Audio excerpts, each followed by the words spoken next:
तो आज हम बात करते हैं दूसरा अध्याय, दूसरा पार्ट, पुष्पी पादपों में लैंगिक जनन।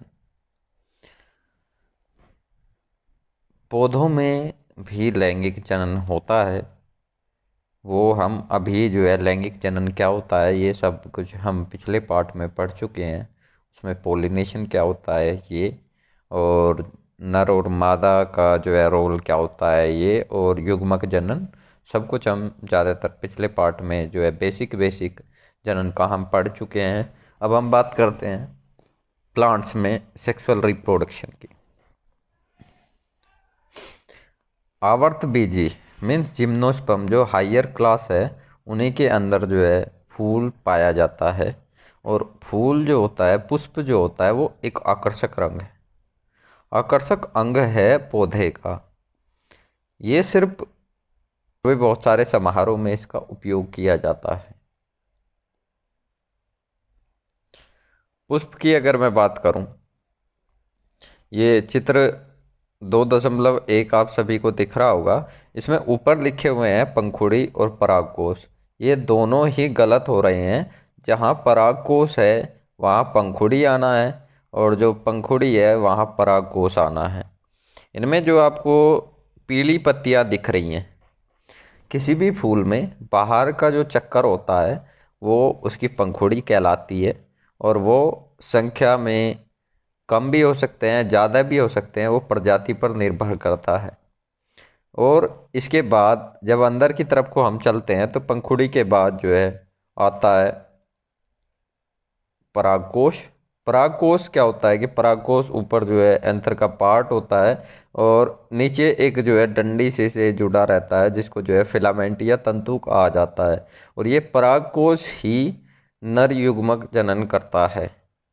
उसके बाद सबसे बीच में आती है आपकी वर्तिकाग्र, अंडाशय, मादा जननांग जिसको बोलते हैं। इसमें वर्तिकाग्र सबसे ऊपर, सबसे ऊपर का पार्ट जो होता है ये वर्तिकाग्र होता है, ये पार्ट। और उसके बाद जो बीच में जो अंडाशय से बीच में एक ट्यूब जुड़ी रहती है, उसको बोलते हैं वर्तिका। और लास्ट में रहता है, इंग्लिश में वर्तिकाग्र को स्टिग्मा बोला जाता है, बीच का जो फिलामेंट है उसको स्टाइल, और लास्ट में बोला जाता है ओवेरी, जिसको अंडाशय हम बोलते हैं।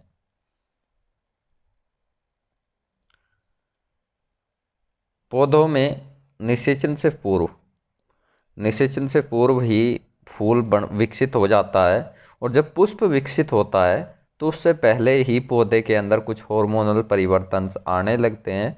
और जैसे कि कली का बनना, सबसे शुरू में कोई भी पुष्प खिलता है तो उसके कुछ दिन पहले ही कली बनना शुरू हो जाती है। और जब वो कली पूरी तरह मैच्योर हो जाती है, पूरी तरह परिपक्व हो जाती है, तब क्या होता है कि उसमें वो फूल खिल जाता है। और उसके अंदर चारों के चारों भाग, पुष्प के जो चारों भाग होते हैं, बाहरी दल, पंखुड़ी, और नर जननांग और मादा जननांग, ये सारे विकसित हो चुके होते हैं।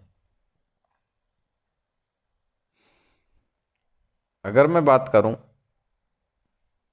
बाहर का, जो सबसे बाहर का, वैसे तो सबसे नीचे आपने कप शेप, किसी भी फूल को अगर आप तोड़ते हो तो नीचे के साइड एक हरा सा कप शेप बाहरी दल जिसको बोलते हैं, बाहरी पुंज जिसको बोलते हैं, वो चिपका होता है। और उसी से फूल शुरू होता है। उस कप शेप के या बाहरी पुंज के अंदर ही गाइनोशियम या अंडाशय होता है, और अंडाशय के चारों तरफ ही स्टेमिन या पुंकेसर लगे हुए होते हैं। और उसके बाद पंखुड़ी का चक्कर होता है। तो टोटल 4 पुष्प के अंग हो गए, बाहरी पुंज, उसके बाद पंखुड़ी, और उसके बाद नर जननांग, मादा जननांग। नर जननांग को पुंकेसर कहा जाता है, मादा जननांग को स्त्री केसर कहा जाता है।